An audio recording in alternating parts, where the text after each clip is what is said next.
Okay, in the last class, if you remember, I have started with the pharynx. This is the third class for pharynx. Okay, so pharynx is a large topic and very important topic. So, how to study the pharynx, all the points that I have mentioned in the whiteboard. Okay. Now we are in the last few points of the pharynx. Okay. So in the previous class, if you remember, mostly I have discussed with the muscles of the pharynx. Do you remember the muscles of the pharynx? Anyone? Muscles of the pharynx. How many muscles are there in the pharynx? Total three. Three pairs of muscles are arranged in two layers: internal and external. External layer is called as constrictor muscles. Internal layer is called as longitudinal muscles. Okay. So like this we are having six pairs of muscle in the pharynx. So constrictor muscles, origin, insertion, action, different. Longitudinal muscles also different. Along with that we have seen the nerve supply also. Okay. Now we are in a very important part of the pharynx, that is the pharyngeal spaces. So what is the meaning of this pharyngeal spaces? So the space which is present around the pharynx, okay, those are the pharyngeal spaces, and these are the potential space. Two spaces are there which are present around the pharynx, that is the retropharyngeal space and parapharyngeal space, or also called as lateral pharyngeal spaces. Okay, two pharyngeal spaces are there. Now what is the meaning of retropharyngeal space? What is the meaning of retro? Retro means behind. Okay, so retropharyngeal space means the space which is situated behind the pharynx, that is the retropharyngeal space. Now this space is extremely important. Why? During the time of swallowing, this particular space provides the expansion of the pharynx so that we can swallow easily. Okay, that is the retropharyngeal space. And on the either side of the pharynx we are having the parapharyngeal space or lateral pharyngeal space. Okay, let me show you the diagram. Now in this diagram, can you see where is the retropharyngeal space and where is the parapharyngeal spaces? So this is the anterior aspect, this is the posterior aspect. So here you can see these are the retropharyngeal space. Okay, so if you see the posterior boundary of the pharynx, okay, or if you see the posterior relation of the pharynx, at that time we have discussed that vertebral column is present. Which part of the vertebral column? Cervical part of the vertebral column is present. Okay, posteriorly. So here also if you see on the posterior aspect, you can see the vertebra, cervical vertebra along with the muscles. Okay, now this cervical vertebrae along with the muscles are separated from the pharynx by prevertebral fascia. Everyone please concentrate over here. Okay, so this is the outer part of the pharynx. Okay, now posterior to this particular space which is present, this is the retropharyngeal space. Now the retropharyngeal space will separate the vertebral column, cervical part of the vertebral column, from the pharynx. Okay, now here a fascia is present. As you can see, this is the prevertebral fascia. Okay, now this fascia is also separating the space from the vertebrae, cervical part of the vertebrae, and the muscles attached to the cervical vertebrae. Okay, that is the retropharyngeal space. Next is the lateral pharyngeal space, means on the either side of the pharynx. So here you can see these are the lateral pharyngeal spaces. Okay, these are the lateral pharyngeal space, or also called as parapharyngeal space. Now you have to know the boundaries of the retropharyngeal space. Okay, from where to where it is extending, what is the importance. Okay, you have to know the boundaries of the retropharyngeal space, and along with that you have to know the boundaries of parapharyngeal space also, and along with that the contents.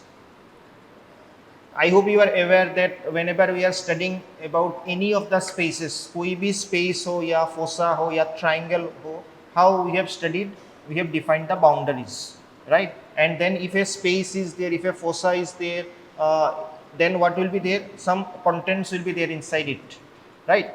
So here also some contents are present, so that we have to study. Okay. So first we will see the retropharyngeal space. I am talking about this particular part. Okay, and they are having very important clinical significance. Now, if you see the retropharyngeal space, okay, it is one of the most important facial space of the neck. Okay. Now, this particular space, it is extending from the base of the skull to the mediastinum. तो ये जो retropharyngeal space होता है, it is extending up to the mediastinum, from the base of the skull to the mediastinum. That is a very important relation. Okay. Now the space is anterior to the prevertebral muscles and posterior to the pharynx, which I have shown you just now in the diagram. Okay. So this particular retropharyngeal space, where it is situated just anterior to the prevertebral muscle and posterior to the pharynx and esophagus. Okay. Now if you see the boundaries, so it is bounded anteriorly by the buccopharyngeal fascia. Okay, anteriorly buccopharyngeal fascia will be there. Can anyone tell me buccopharyngeal fascia where we have studied? In the layers of the pharynx. The outermost layer of the pharynx is the buccopharyngeal fascia, which is covering the constrictor muscles. Okay. So in between the buccopharyngeal fascia, laterally we are getting the carotid sheath, and posteriorly prevertebral fascia. Okay, these are the boundaries of the retropharyngeal space. Okay.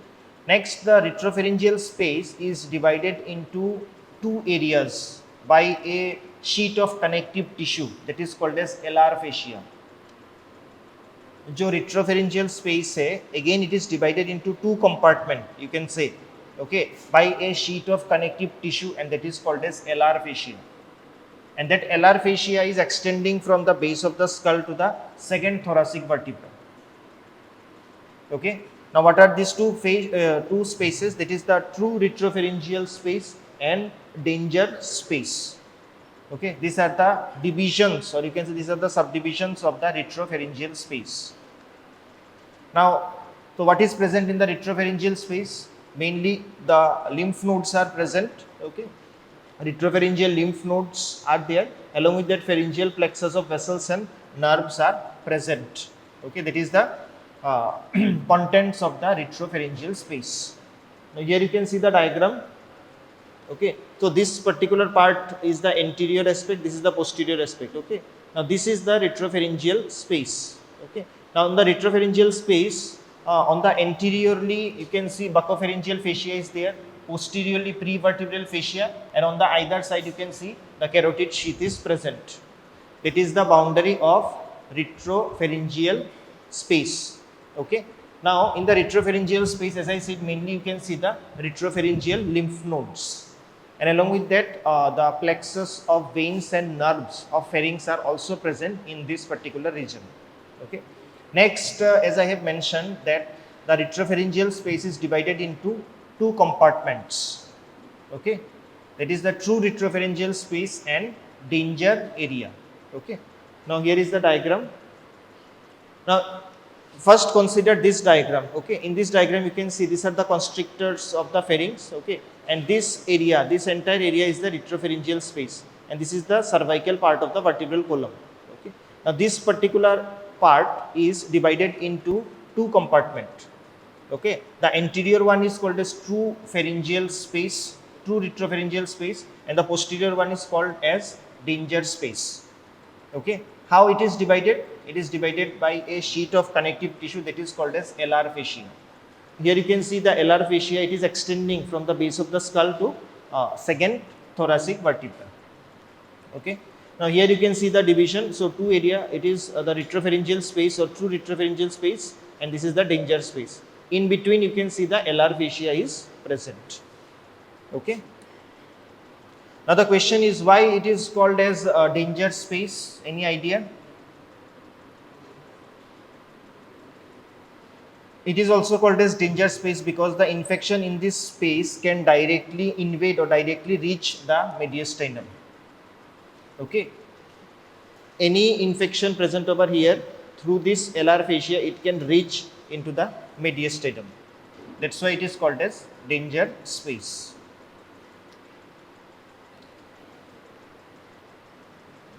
Next is the parapharyngeal space or lateral pharyngeal space. Okay, so as I said, two pharyngeal spaces are there. What are they? Retropharyngeal and parapharyngeal. Two pharyngeal spaces are there. Okay.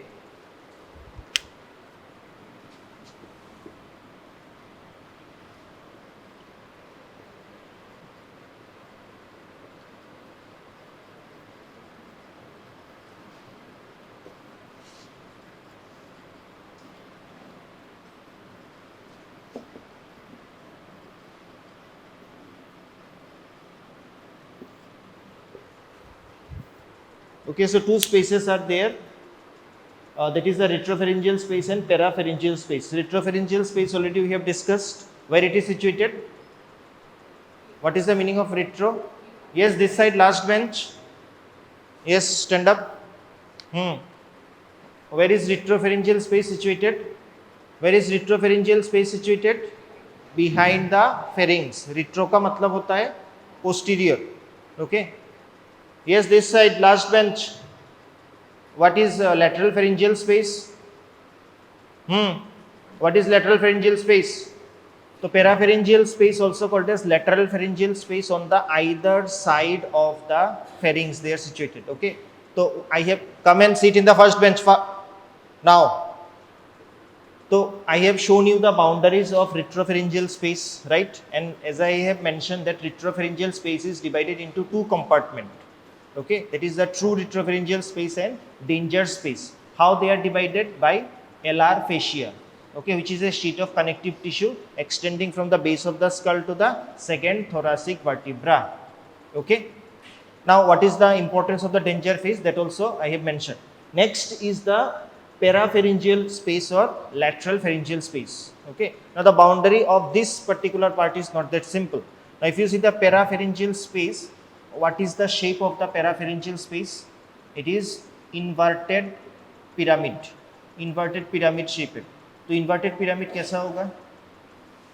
How does the inverted pyramid? हाँ, तो apex will be directed downwards, base will be directed upwards. That is the sorry, that is the inverted pyramid. Okay. Now it is also having certain boundaries. Here you can see the diagram.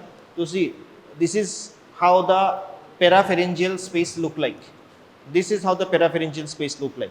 So this is the apex. Okay. So where the apex is formed, as you can see, apex is formed by the superior aspect of the hyoid bone. Okay. Next, the base you can see is formed by the base of the skull. Okay.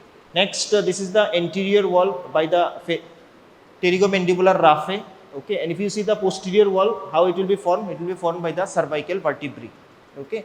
Next, medially oropharynx and nasopharynx are there, and laterally what you will get? You will get the mandible, okay, parotid gland, medial pterygoid muscles. These are the structures present laterally. So this is how the inverted pyramidal shaped space is formed. Okay, that is the lateral pharyngeal space, or what is the other name? Parapharyngeal space. Okay. Now, what do you think? What will be the contents over here? Any idea? Mainly the maxillary nerve and the branches of few branches of maxillary arteries, and along with that fibrofatty tissue are present in this particular space. Okay. So these are the two important spaces situated along with the pharynx. Okay. Now in the applied anatomy part, we will be discussing in detail about the clinical significance of these spaces. Okay. So that is all about the spaces around the pharynx. Okay. So from last week onwards, we are studying about the pharynx. Now if anyone asks you what are the functions of the pharynx, what will be your answer? मान लो 5 marks का question आया to write about the functions of the pharynx. What you will write? Can you think that what will be the functions of the pharynx? Okay. So first of all, you can see whenever we are inhaling the air which is going, what it will do? It will make the air warm and humidifies before it reaches the lung. This is one important function of the pharynx. Next, as you know, it helps in the movement of the food to the esophagus, and the process is called as deglutition or swallowing. Okay. Next, the circular muscles which are present. I am talking about the constrictor muscles. Okay. Push down, and the longitudinal muscle help in swallowing by lifting and widening the walls of the pharynx. Okay. Next, pharynx is also helping in the production of speech, amplifies the sound produced by the larynx. Okay, production of speech, the pharynx helps not directly, indirectly, and amplifies the sound which is produced by the larynx. Okay, and lastly, the lymphoid tissues which is present in the pharynx, they act as a first line of defense. Can anyone tell me which lymphoid tissue is mentioned over here?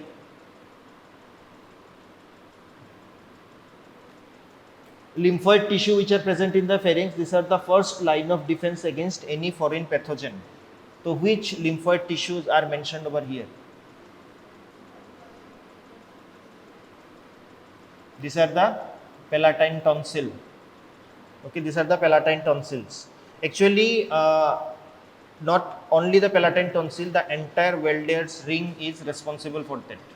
What is Weldier ring? I hope you have studied, and where the aggregation of lymphoid follicles are present, and what is the significance of Weldier's ring. Okay.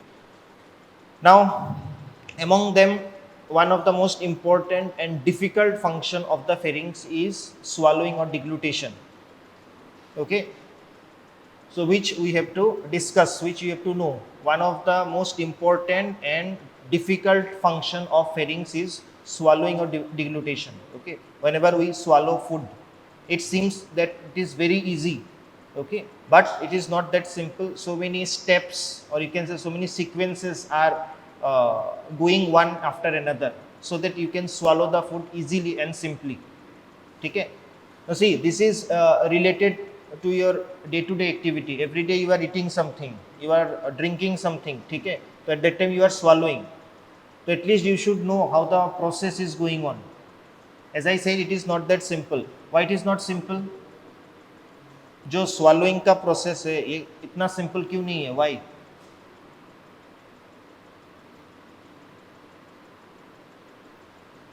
Any idea why it is not that simple? Because when I have discussed about the parts of the pharynx, pharynx का कितना part रहता है? How many parts are there? 3 subdivisions are there: nasopharynx, oropharynx, and laryngopharynx. What is the importance of the oropharynx? It is the common pathway for both air and the food. Okay, whatever we are inhaling and whatever we are swallowing, the common pathway is oropharynx. Okay, so the food should not go into the trachea. Okay, and the air should not go into the esophagus. For that, so many processes, so many mechanisms are taking place. Okay, that helps in the proper deglutition or proper swallowing. And the entire process of swallowing is divided into 3 stages. Okay, stage 1, stage 2, stage 3. Now, in the beginning, stage 1 is a voluntary process. Suppose whatever you are chewing, whatever is there in your oral cavity, if you want, you can swallow it. If you don't want, you can spit it. That is completely voluntary in nature. Okay? From second stage onwards, it is completely involuntary. Okay, second stage, once the food enters into the second stage, it will go into the esophagus, and from esophagus it will go into the stomach. Okay, so you have to know the event sequentially. Okay, so let me show you the diagram. So with the help of the diagram, we will try to understand the process of swallowing or the deglutition. Okay, now here you can see the process of deglutition. So as I said, how many steps are there? Total 3 steps are there. Okay. Now in each and every step, as I said, sequence of events are taking place. Now whenever you are writing in the exam about the stages of deglutition, suppose you have mentioned stage 1, so you have to be very specific. Those events which are taking place in the stage 1, only you have to mention this. You cannot mix. This is stage 1 and stage 2 ka events. If you mix, then you are wrong. Okay, you have to be very specific. So first stage, as I said, it is voluntary in nature. Okay, it is completely under your control. Now in the first stage, what happens whenever you are putting something inside the mouth, you started chewing, chewing is done, then you will start swallowing. When you start swallowing, I hope you have noticed that the anterior part of the tongue elevates, and then it will go and it will hit the hard palate. Just observe. Today during the time of lunch, when you will swallow, beginning से देखना क्या होता है. Okay, you will notice that the anterior part of the tongue at the beginning of the swallowing will go and will hit the hard palate. Okay, so tongue is raised and pressed against the hard palate by the intrinsic muscles of the tongue. Okay, this is the first stage. Okay, after that what happens? Now this particular movement takes place from the anterior and then it will go to the posterior aspect. Okay, next the soft palate closes down. Okay, the soft palate will come downwards, okay, onto the back of the tongue. Now that will help in the production of the bolus. Okay, that will help in the production of the food bolus. Then what happens? The hyoid bone is moved upwards and forward. Okay, hyoid bone will move upward and forward.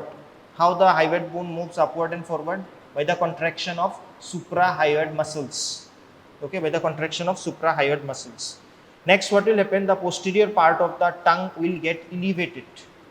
Okay, the posterior part of the tongue will get elevated. Now, once the posterior part of the tongue gets elevated, okay, how the posterior part of the tongue will get elevated? For that, which muscle will be responsible? It is styloglossus muscle. Okay. Next, what will happen? Two palatoglossal arches are there. They will get approximated. Okay, they will come close to each other by the active contraction of the palatoglossi muscle. Okay, so these are the series of events which are taking place, and then the food will reach the oropharyngeal isthmus. Okay, now from the oropharyngeal isthmus, when the palatoglossal arch will approximate, it will be pushed towards the oropharynx from the oropharyngeal isthmus. Okay, so once it reaches the oropharynx, okay, that is the termination of first stage. So up to that much it is voluntary in nature. Once it enters into the second stage, it is completely involuntary in nature. Okay, now in the second stage what happens? As I said, it is completely involuntary in nature. During this stage, food is pushed from the oropharynx to the lower part of the laryngopharynx. Second stage का function क्या है? The food bolus which is present in the oropharynx, it should be pushed downwards into the lower part of the laryngopharynx. Now for that, what are the series of events taking place that you have to know, you have to understand? First of all, the nasopharyngeal isthmus will be closed. How the nasopharyngeal isthmus will be closed? So for that, soft palate will be elevated. When the soft palate is elevated, how it will be elevated? By the active contraction of the tensor levator palatine and tensor villi palatini and levator palatini. These are the muscle will elevate the soft palate. When the soft palate elevates, at that time what will happen? There will be approximation of the posterior pharyngeal wall, and on the posterior pharyngeal wall one ridge is present. It is called as Passavant's ridge. Okay, so the posterior part of the soft palate, okay, will go and will approximate with the Passavant's ridge which is present on the posterior pharyngeal wall. Like this, the nasopharyngeal isthmus is closed. Why the nasopharyngeal isthmus is closed? If the nasopharyngeal isthmus is not closed during the swallowing, then food will come into the nasal cavity. Okay, that's why nasopharyngeal isthmus is closed. Very important. Next, the inlet. So after that, when it is going downwards, okay, at that time what will happen? The laryngeal inlet has to be closed. Now in the last class, if you remember, we have discussed about the laryngeal inlet. Okay, so how the laryngeal inlet is closed? By the contraction of or approximation of the airy epiglottic fold. Okay, जो airy epiglottic fold होता है उसमें एक muscle रहता है, that is called airy epiglotticus muscle. They will contract and the laryngeal inlet is closed. Now this is very important. If the laryngeal inlet is not closed, at that time what will happen? The food can enter into the laryngeal cavity. Okay, that's why laryngeal inlet will be closed. Now epiglottis is there. Now epiglottis will not fall into the laryngeal cavity. Okay, over the laryngeal cavity to close the laryngeal inlet. Instead, it will go upward. Okay, and then it will attach to the posterior 1/3 of the tongue by the airy epiglottic folds. Okay, so that is the second stage. Now when this occurs, it prevents the entry of food bolus into the pharynx.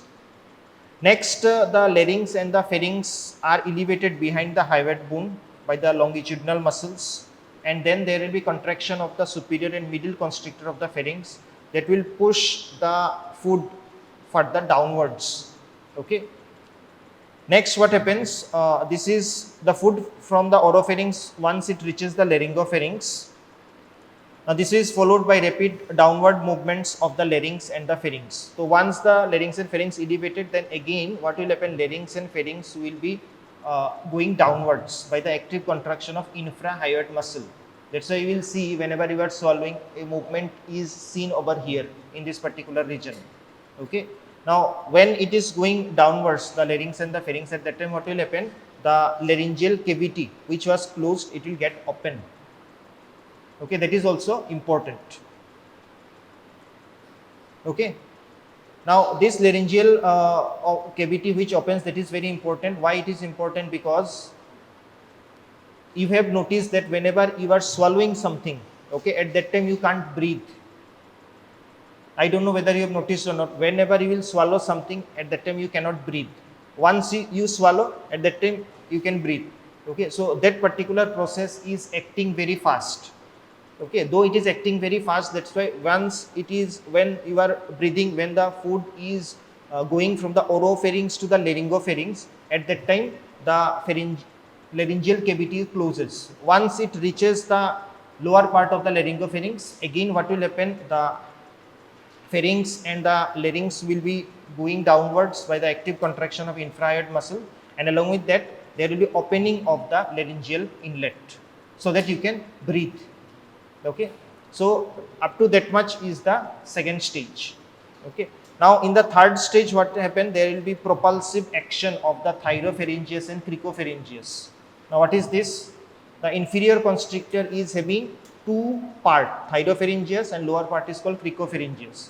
Both the muscle will be helping in pushing the food downwards. Okay, now once it contracts, at that time the food from the laryngopharynx will enter the esophagus. Okay, this is how the food is going into the esophagus. Okay, now if you see the diagram, here also the stages are mentioned briefly. So first of all, you can see the food is squeezed back to the oral cavity by pushing the tongue against the palate. Okay, now once the food is inside the mouth, I hope you can see the anterior part of the tongue is raised and it touches the palate. Okay, just see the diagram over here. Once it touches the palate, at that time what will happen? The food is pushed backwards. Okay, the food is pushed backwards. Next, you can see the nasopharynx is sealed off and the larynx is elevated, enlarging the pharynx to receive the food, which you can see over here. Okay, then the pharyngeal sphincter contract, squeezing the food into the esophagus, you can see. Okay, now the epiglottis is very important because here you can see the epiglottis. Okay, now epiglottis, what it will do, it will not fall on the laryngeal cavity to close it, rather it will go upwards and it will attach to the posterior part of the tongue. Okay, and finally when the food reaches the lower part of the laryngopharynx, at that time there will be active contraction of thyropharyngeus and cricopharyngeus muscle. These are the part of inferior constrictor muscle. Okay, when they will contract, the food will go into the esophagus. Okay, this is the process of deglutition. Now please keep that in mind when the deglutition is taking place. Okay, two important events are taking place. First is the approximation of the nasopharyngeal isthmus. That means the nasopharyngeal isthmus will get closed. Agar nasopharyngeal isthmus closed nahi hua, then the food will go into the nasal cavity. Second important part which is taking place, that is the closing of the laryngeal inlet. Okay, as you can see over here, this is the laryngeal inlet. Okay, now this is the laryngeal inlet. If it is not closed, then the food can enter into the laryngeal cavity, and through the larynx it can go into the trachea. Okay, so these are two important events which are taking place. Okay, and along with that, the important muscles active contraction is very important, starting from the muscles of the tongue, muscles of the palate and muscles of the pharynx.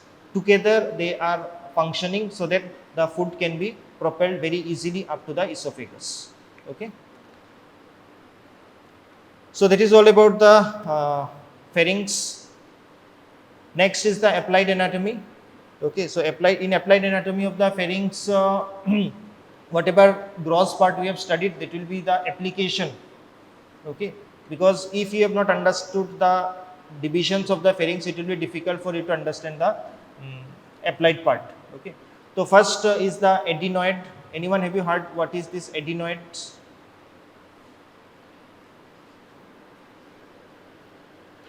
Now do you remember the nasopharyngeal tonsil? कहाँ पे रहता है nasopharyngeal tonsil? Where the nasopharyngeal tonsil is situated? See the location of the nasopharyngeal tonsil. Okay, nasopharyngeal का मतलब क्या है? It will be present in the nasopharynx. तो जो nasopharynx का roof है and the posterior border है. In between the roof and the posterior border, okay, this tonsil, collection of lymphoid tissue is present, and that is called as nasopharyngeal tonsil. Okay, now if there is any infection and after that if the nasopharyngeal tonsil enlarges, that condition is called as adenoids, and it is very common in case of children below 20 years of age. Okay, now generally the infection or enlargement takes place up to 6 years. Once it reaches 20 years, in most of the cases the nasopharyngeal tonsil decreased in size and becomes very small. Okay, sometimes it disappears also. Now if there is enlargement of the nasopharyngeal tonsil, at that time what will happen?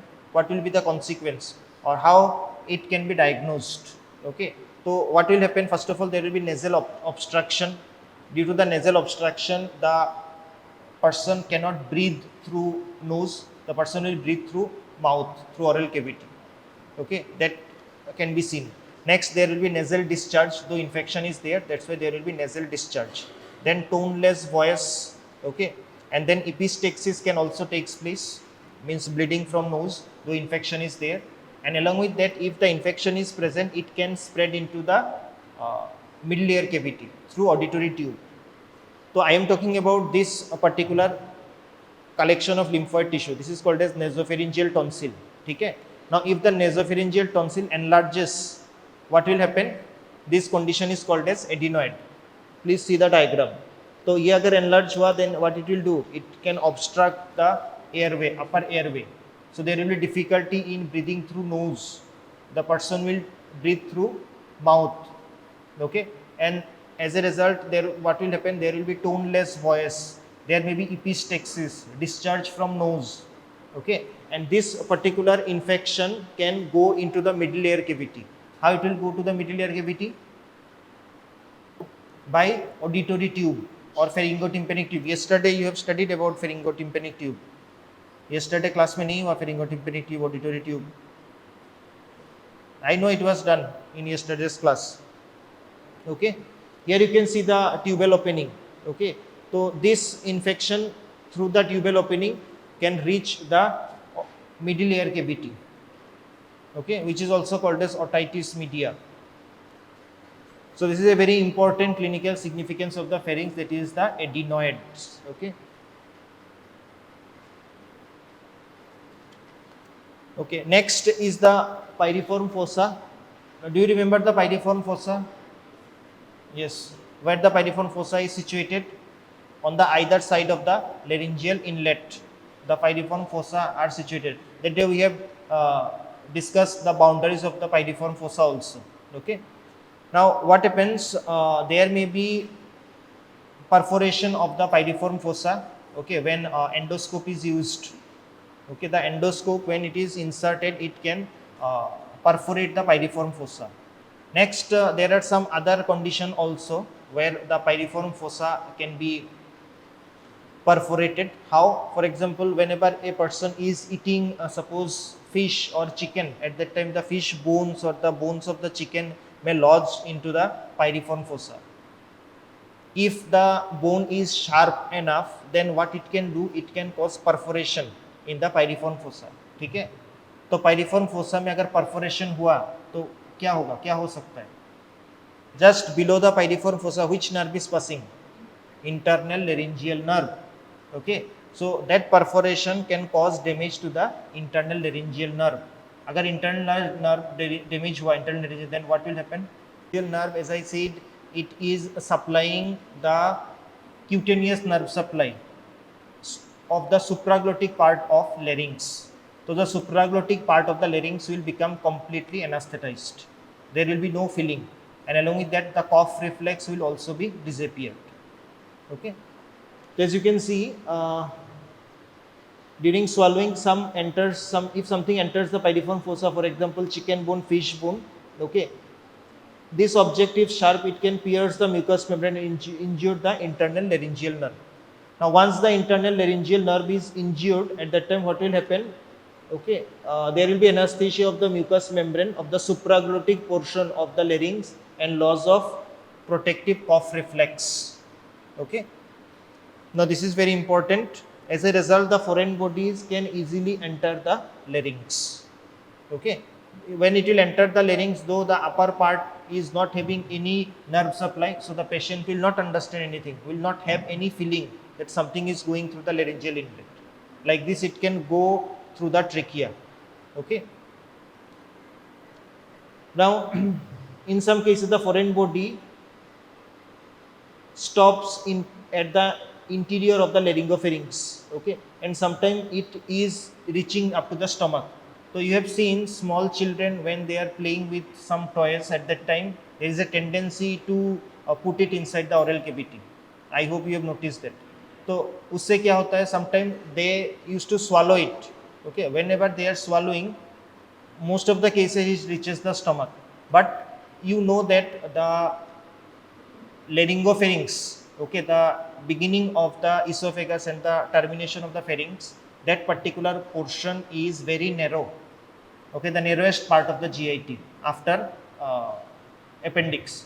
So that particular object can lodged over there and it can block the laryngopharynx. Okay, in that case, different procedures are done in order to locate the location where exactly it is situated. For example, CT scan or MRI can be done.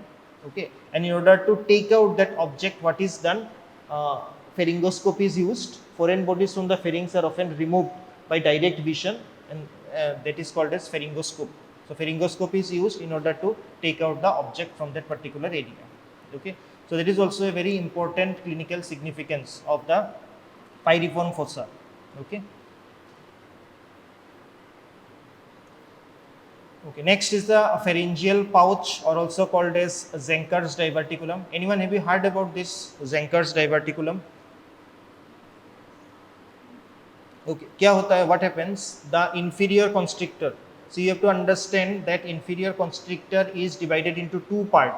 Upper part is called as thydopharyngeus, lower part is called as cricopharyngeus. Inferior constrictor. Okay, let me show you the diagram. Yeah. So here you can see this is the thydopharyngeus, this is the cricopharyngeus part of the inferior constrictor muscle. Okay. Now in between the two fibers, okay, the mucosa and submucosa which is present, that is a weak point of the pharynx. Okay. दो constrictor muscles है, दो constrictor muscles के बीच में जो area है, the space है, it is a weak space in the pharynx. Which part of the pharynx? Laryngopharynx. Okay. Now the potential gap posteriorly between the thyroid and cricopharyngeus, also called as pharyngeal dimple or Killen's dehiscence, and that is present naturally. ये सब में रहता है. Okay. Now what happens if there is any neuromuscular incoordination? Now what is the meaning of neuromuscular incoordination? See, the thydopharyngeus is having different nerve supply, cricopharyngeus is having different nerve supply. Okay, उसमें अगर incoordination हुआ, then what will happen? The contraction and relaxation will not take place simultaneously. As a result, what will happen? Whenever a person is swallowing something, this particular food bolus will be pushed posteriorly instead of going downwards. So once it is pushed posteriorly, at that time, what will happen? Through that weak potential space, a diverticulum will be formed. Okay, and that is called as Zenker's diverticulum. Okay. So if the cricopharyngeus fails to relax when the thyropharyngeus contract, the food bolus will push backwards and it will produce a diverticulum, and that is called as Zenker's diverticulum or pharyngeal space. Okay? So what happens whenever the constrictor muscle contracts? So if this particular muscle will contract, this has to relax. Okay, like this sequentially the events are taking place, then only food will go downwards. ठीक है, अगर मान लो इसमें और इसमें neuromuscular इनकोऑर्डिनेशन हुआ, at that time what will happen, instead of going downwards the food will be pushed backwards posteriorly. So already this particular area is a weak space of the pharynx, so the food bolus along with the mucosa and submucosa will be pushed posteriorly. So when it is pushed posteriorly, at that time you can see a pouch will be formed, that is called as pharyngeal pouch or Zenker's diverticulum. Okay, so that is also an important clinical significance. And in head and neck portion, mostly the questions are asked based on this particular type of topic. Okay, so please prepare this Zenker's diverticulum, the clinical significance, then the pyriform fossa, uska clinical significance. Okay. Next is the pharyngostomy. Have you heard about pharyngostomy, anyone? So whenever there is a difficulty in swallowing, okay, when there is loss of control of pharyngeal phase of swallowing, at that time due to neurological disease or after any surgery, it happens, okay, after prolonged surgery of head and neck region, or if there is neuromuscular incoordination, then there may be difficulty in swallowing, patient will not be able to swallow. तो उस time क्या होता है, if a suppose patient in the hospital unable to swallow, what has to be done? Have you heard about NGT, nasogastric tube? The tube has to be placed, right? If you don't place the tube, how you will give the substances, or suppose if required, how you will do the suction? Okay, so for that nasogastric tube is required. Now the placement of the nasogastric tube is not comfortable for the patient. Nasogastric tube jo hota hai, it's not comfortable for the patient and it cannot be used for longer period of time. So there is an alternative method of nasogastric tube, that is the pharyngostomy. Okay, through pharyngostomy, when the tube is inserted into the pharynx, at that time it is comfortable for the patient, the mobility of the patient is not affected and it can be used for longer period of time. Okay, that's why pharyngostomy is done. Now the question is, when the pharyngostomy is done, the tube has to be inserted. Now how the tube will be inserted, any idea? Not through oral cavity or not through nasal cavity. Then how it will be inserted? Socho. Have you heard about tracheostomy? Tracheostomy, I hope we have discussed about tracheostomy. Okay, so let me show you the diagram. So here you can see the pharyngostomy procedure. Okay. So in pharyngostomy, what happens? The pharyngostomy tube, as you can see, this is the pharyngostomy tube. Okay, so the pharyngostomy tube is placed percutaneously through the lateral pharyngeal wall. Okay, so through lateral pharyngeal wall, the pharyngostomy tube is inserted. Okay, and it is a alternate method of NGT. Okay, now it gives, as I said, various advantages to the patient. Mobility of the patient will increase, then it can be kept for longer period of time. Okay, so these are different advantages. Now how the procedure is done, as you can see in the diagram. Okay, how the procedure is done, where you have to take the incision. So the pharyngostomy tube placement procedure is done. The patient will be in supine position under general anesthesia. Next, a laryngoscope will be used. With the help of the laryngoscope, the tonsillar pillar is seen, is exposed. Okay. Then under direct visualization, a clamp is placed beyond the pillar of the tonsil. Okay, and it should touch the lateral pharyngeal wall, and that can be seen with the help of laryngoscope. Okay. Once the clamp is touched into the lateral pharyngeal wall, okay, that can be felt externally.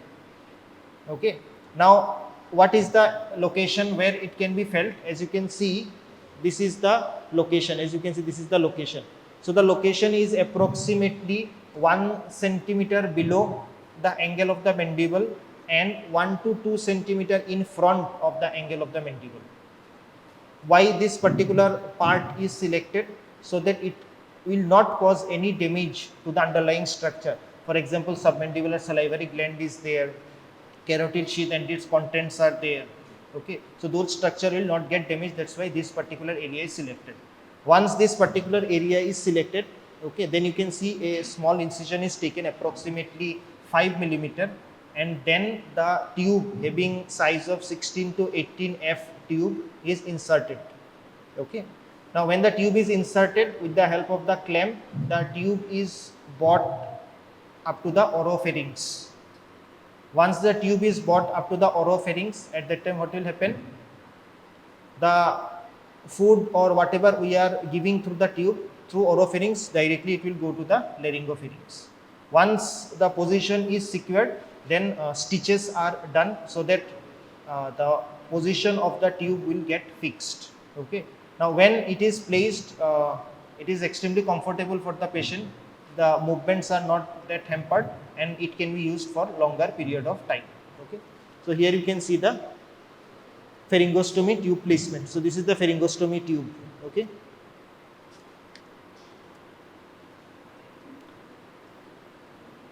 Next is the epiglottopexy.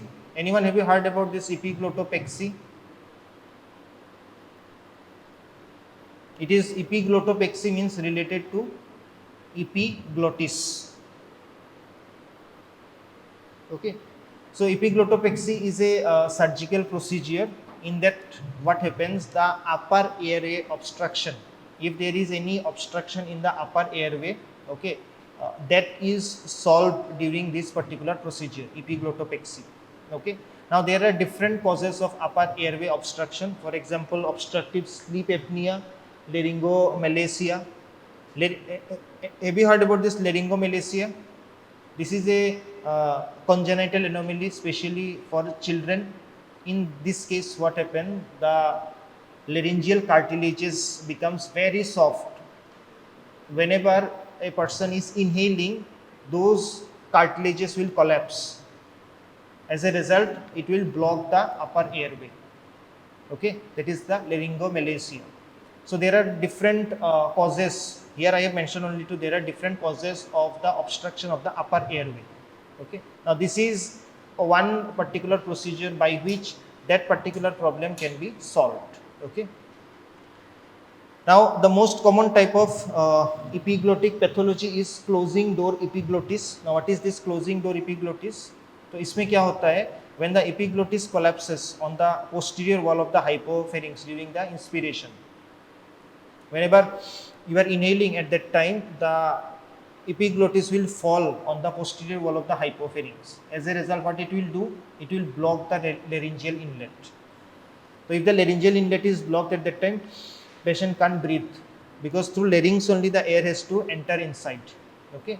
So in order to solve that problem, the epiglottopexy is done. Okay. Now here also patient will be lying down in supine position. Okay. The superior teeth are protected by silicone protector. Next, the base of the tongue and entire epiglottic valvula, epiglottis are exposed with the help of laryngoscope. So here also we have to use the laryngoscope in order to identify those structures. After that, removal of the mucosa. Okay. Some layers of the mucosa are removed with the help of laser therapy or with the help of laser treatment. Okay.